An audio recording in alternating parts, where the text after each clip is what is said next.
Hello යාළුවනේ අපද ඔක්තෝම්බර් 14 වෙනිදා 2025. ඉතින් මගේ ගමන අද මාතලේ ටවුන් එකට ගලේවෙල ඉඳන් මාතලේට යන්න. කිලෝමීටර් 37ක් තියෙනවා. අපි යන්නේ දකුණු පැත්තට මාතලේ පාරේ ගලේවෙල ටවුන් එක මැද්දෙන් හරවලා යන්නේ. ඉතින් මේ මගේ Honda බයික් එක අවුරුදු 13ක් එක්ක මාත් එක්ක ඉන්නවා. රයිට් එහෙනම් අපි යන්න පටන් ගත්තා. ගලේවෙල ඉඳන් මාතලේට. ඉතින් අපේ ගමනේදී කන්ද උඩට තමයි යන්නේ. අපි ඉන්නේ තැනිතලා භූමියක. ඉතින් කඳු පාරක් තමයි අපිට හම්බෙන්නේ. ඉතින් මේ යන පාරේදී අපිට ඉස්සල්ලාම හම්බෙන්නේ බම්බාව විහාරස්ථානය. තමයි මේ තියෙන්නේ දකුණු පැත්තෙන්.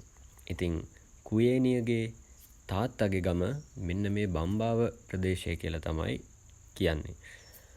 ඉතින් අපි බම්බාව ප්‍රදේශය පහු කරගෙන යන්නයි හදන්නේ. ඔන්න අපි දැන් බම්බාව පහු කරගෙන යනවා. මේ පාර දෙපැත්තම ලස්සනට ගස් වැවිලා තියෙනවා. ඉතින් ස්වභාව ධර්මයේ තියෙන ඔන්න ඉතින් අපිට ටික ටික සීතල නම් දැනෙනවා. දැන් ටික ටික කන්ද පැත්තට යන ගමන්නේ. පාර නම් ගොඩක්ම අබලන් තමයි. ස්ටේබලයිසර් එකක් වගේ තියෙනවා නම් හොඳයි ඉතින්. ඒත් මං හිතනවා ඔයාලට වීඩියෝ එක ගැස්සෙන්නේ නැතුව ඇති කියලා.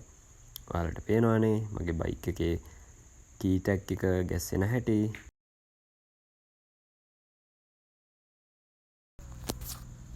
ඔන්න ඉතින් අපිට දැන් මාදිපොළට යන පාර තමයි මේ හම්බෙන්නේ. මෙතන ඉඳන් මාදිපොළට ගියාගේ දකුණු පැත්තෙන්.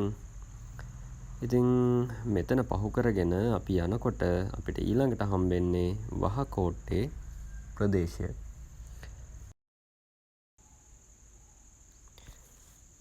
මං හිතන්නේ අපිට පහුනේ 22 වෙනි කිලෝමීටර් කනුව.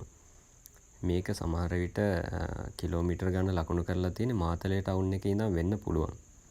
මාතලේ ඉඳන් කිලෝමීටර් 22ක් කියලා තමයි මට හිතෙන්නේ. අපි යනකොට බලමු කොහොමද වෙන්නේ කියලා. ඔන්න ඉතින් ඒ දැනිච්ච සීතල ගතිය ටික ටික වැඩි වෙනවා. ඉතින් අපි දැන් මාතලේට ටික ටික ලං වෙනවනේ. මාතලේ තියෙන්නේ කඳු උඩනේ. ඉතින් අපි දැන් යන්නේ පොඩි කඳු වලින්. ඔයාලට පේනවද අර ඈතින් පේන්නේ මාතලේ ප්‍රධාන කඳු වැටිය. ඉතින් ඔන්න ඕකේ තමයි උඩරට රාජධානියට යන්න තියෙන එක කපොල්ලක් තියෙන්නේ. අපිට යන්න වෙන්නේ ඒ හරහා තමයි. ඉතින් අපි යමු. මේ දෙපැත්තෙම තියෙන්නේ නම් ලොකු පොල් වත්තක්. ඉතින් මේ හරියේ මේ ලොකු පොල් වත්තක් දකින්න තියෙන අවසාන හරිය කියලා තමයි මගේ හිත නම් කියන්නේ.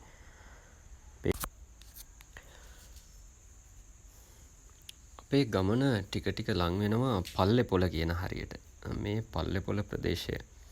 ඉතින් සාමාන්‍ය තනිතලාවක් මෙහි දකින්න හම්බෙනවා. අපි මේක කන්දක් නැගලා ඉවරයි. දැන් සාමාන්‍යව තනිතලාවක තමයි යන්නේ කඳු අතරේ. දෙපැත්තෙම කඳු. ඉතින් මේ පල්ලේපොළ ටවුන් එකේ ඔයාලට පෙට්‍රල් ෂෙඩ් තියෙනවා. ලොකු බැංක්ස් ටිකක් තියෙනවා. ඒ වගේම ඉලෙක්ට්‍රිසිටි බෝඩ් තියෙනවා. BOC වගේ ලොකු බැංක්ස් තියෙනවා. ඉතින් මේක ටිකක් ගලේවෙලට පස්සේ තියෙන ජනාකීර්ණ ටවුන් එකක්. ඉතින් ගොඩක් මෙහි ගෝවා වගා කරනවා. ඉතින් දැන් නුවර පැත්තට ළඟයිනේ කඳ උඩරට මාතලේට ළඟයිනේ. ඉතින් මේ පැත්තේ දැන් මේ භෝග වර්ග දකින්න පුළුවන්. ඉතින් ඔන්න අපි ටික ටික පල්ලේපොළ ටවුන් එක පහු කරගෙන යන්නයි යන්නේ. මේ තියෙන්නේ පල්ලේපොළ ප්‍රාදේශීය සභාව. ඉතින් අපි පහු කරගෙන ගමන යන්නයි යන්නේ.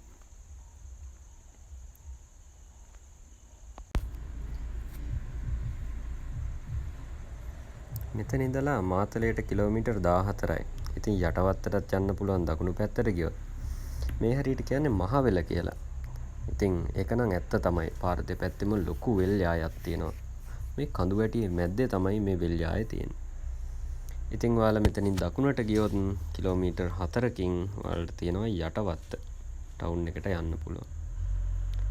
ඉතින් අපි යමු දිගටම. මේ මහවැල ප්‍රදේශයේ ටිකක් ක්‍රිස්තියානි කට්ටිය වැඩියෙන් ඇති. මේ බලන්න. මේක චර්ච් එකක්. ටිකක් ලොකු මහවැල තියෙන කැතලික් පල්ලියක්. පුළුවන් විශාල බුදු පිළිමයක්. මේක නිකන් අපේ දඹුල්ලේ තියෙන පිළිමය වගේ. දඹුල්ලේ තියෙන විශාල බුද්ධ ප්‍රතිමාව වගේ අනුරුවක් කියලා තමයි මට හිතෙන්නේ. තාම නම් වැඩ ඉනිම කරගෙන යනවා. අපි බලාපොරොත්තු වෙමු බොහොම ඉක්මනට පිළිමේ වැඩ ඉවර වෙන්නයි කියලා.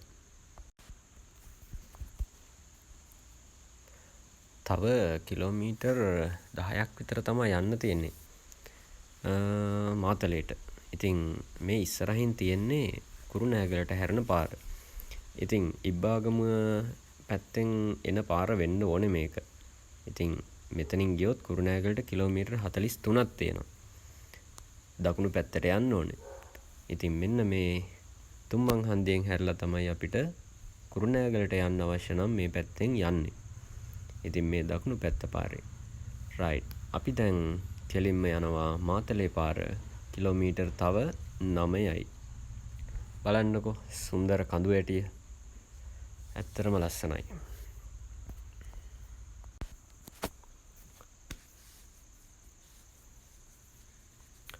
අපේ ගමනෙන් අපි දැන් වැඩි දුරක් ඇවිල්ලායි තියෙන්නේ.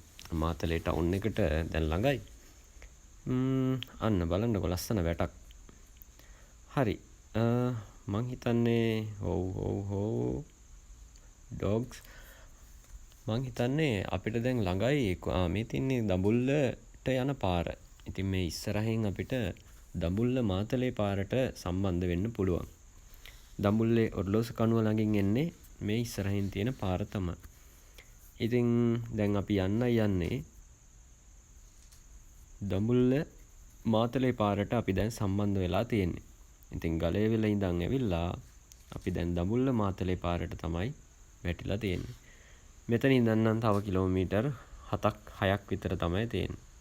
බලන්නකො ලස්සන මාර්ගයක්. හරිම ලස්සනයි.